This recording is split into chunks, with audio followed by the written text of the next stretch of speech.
सामना करण्याची शक्ती. प्रसंग: अमेरिकेचे राष्ट्रपती अब्राहम लिंकन यांचे व्यक्तिमत्व अनोखे होते. गुलामांच्या प्रथेचा अंत करण्यामध्ये त्यांची मुख्य भूमिका होती. त्यांचा जन्म एका गरीब परिवारात झाला होता. खूपच मुश्किलीने त्यांच्या परिवाराचा उदरनिर्वाह होत असे. त्यांचे वडील त्यांना शिक्षण देण्यास तयार नव्हते, परंतु अब्राहम लिंकन यांना शिक्षणाविषयी आवड होती. ते त्यांच्या मित्राकडून जुनी पुस्तके घेऊन वाचत असत.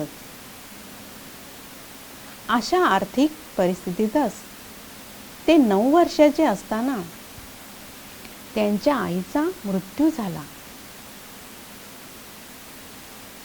आता स्वतःबरोबरच त्यांच्या परिवाराचीही जबाबदारी त्यांच्यावर आली. लहान असताना छोटी मोठी कामे करून त्यांनी आपल्या परिवाराचा सांभाळ केला. तसेच आपले शिक्षणही चालू ठेवले. गुलामांच्या प्रथेचा त्यांना तिरस्कार होता.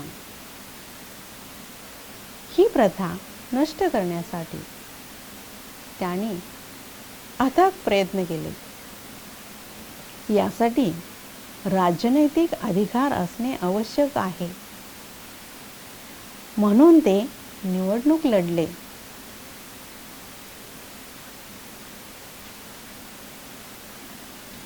पण त्यामध्ये ते पराजित झाले.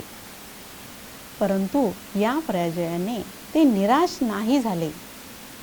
दुःख, कष्ट, मान अपमान, हार जीत सहन करून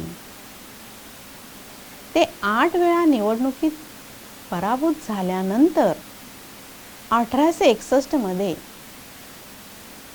ते निवडणूक जिंकले आणि अमेरिकेचे राष्ट्रपती बनले.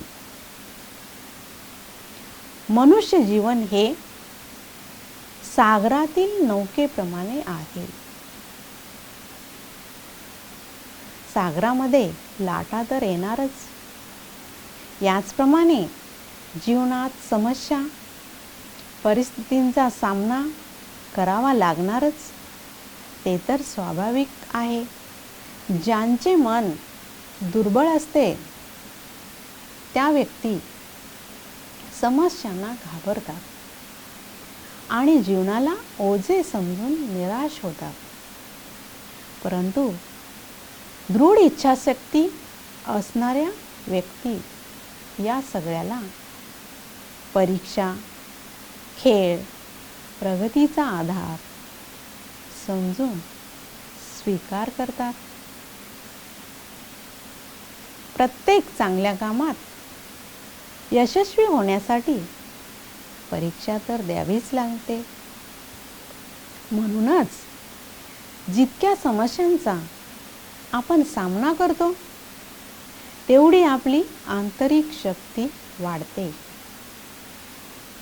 साहसी व्यक्ती कधीच पाऊल मागे घेत नाही. तो विजयाला आपला साथी बनवून चालत राहतो. ईश्वर आपला पिता आपला साथी आहे. त्याचे आशीर्वाद आपल्याला समस्यापासून मुक्त करतात. म्हणूनच समस्यांना न घाबरता त्यांचा सामना करून विजय प्राप्त करायचा. प्रश्न 1. अब्राहम लिंकन यांच्या जीवनातून आपल्याला कोणती प्रेरणा मिळते? प्रश्न 2. जीवनातील कोणत्या क्षेत्रात आपल्याला समस्यांचा सामना करावा लागतो? सामना करण्याची शक्ती वाढवण्यासाठी अभ्यास. 1. बिकट परिस्थितींना नकली सिंह समजून आपले मनोबल वाढवा. मन शक्तिशाली बनवा. 2. जसा काळ्या ढगांच्या आड सूर्य लपलेला असतो, तसेच अपयश ही यशाची पहिली पायरी आहे. माझा विजय निश्चित आहे, हा पक्का विश्वास ठेवून प्रत्येक परिस्थितीचा हिमतीने मुकाबला करायचा.